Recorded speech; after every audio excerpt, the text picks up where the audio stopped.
Prey is nearly upon us, and even at this early point I can safely say you need this game.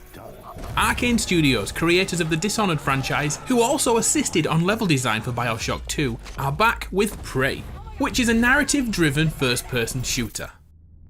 We've seen the opening hour of the game, and if you don't want any minor spoilers, please look away now.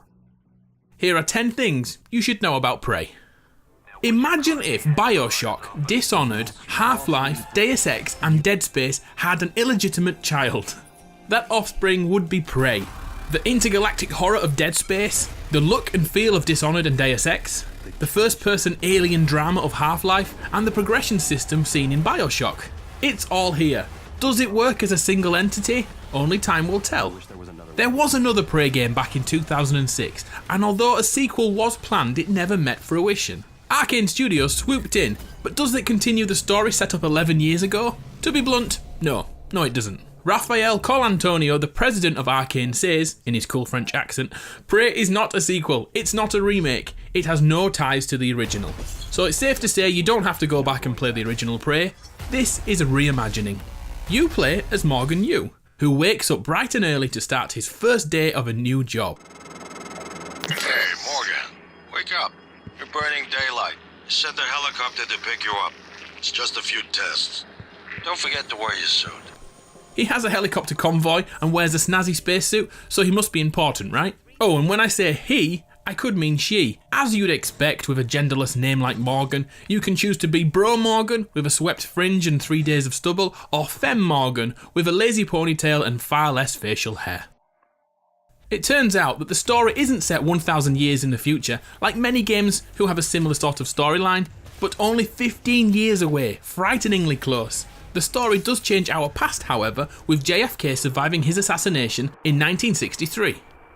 Which means the guy with 3 names who shot him could even still be out here now. What was that guy called? Camilla Parker Bowles? Billy Ray Cyrus? I remember it's Haley Joel Osment. Anyway, all of this history changing has resulted in more funding going to the space program, creating, amongst other things, a space research facility known as Talos 1.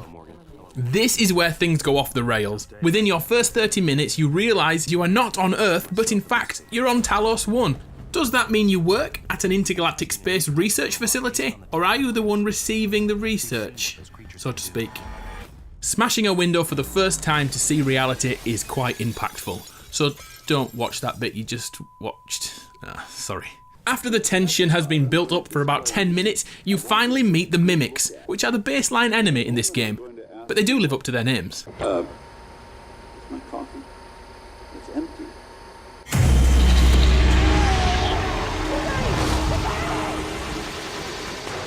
If that happened a little bit too fast, let's have another look again.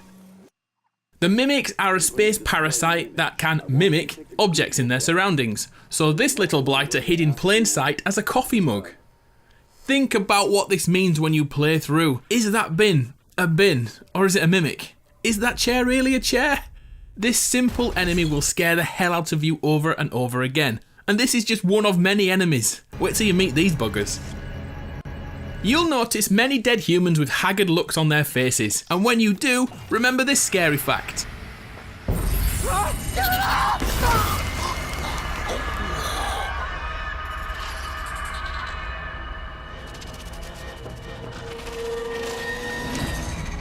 Oh shit. 1 human plus 1 mimic equals 1 dead human and 4 mimics. It's gonna be a tough ride.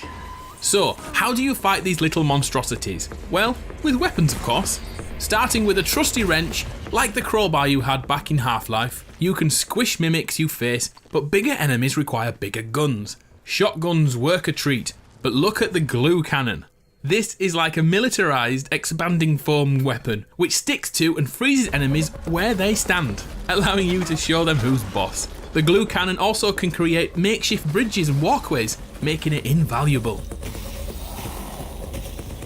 If you played Bioshock, you'll be happy to know that plasmids are here. Okay, they're not exactly the same, but in terms of upgrades, Prey borrows a great deal from the Bioshock trilogy. Neuromods are Prey's way of ascending Morgan's abilities in 3 core areas: scientist, engineer, security. Engineering is based around modding and repairing your weaponry. Security is more about what your character can physically do, and scientists is for health upgrades and using specialised lab equipment. So, when can we get our hands on Prey? Not long at all. It is scheduled for release the day after Star Wars Day, May the 5th. What do you think of Prey? Not bothered, never seen it before? Or you can't wait to play it? Or maybe you're looking forward with healthy skepticism? Please let me know below. A like would be hugely appreciated, and maybe think about subscribing to our little channel. I'm Adam from PlayStation Grenade. I'll see you next time.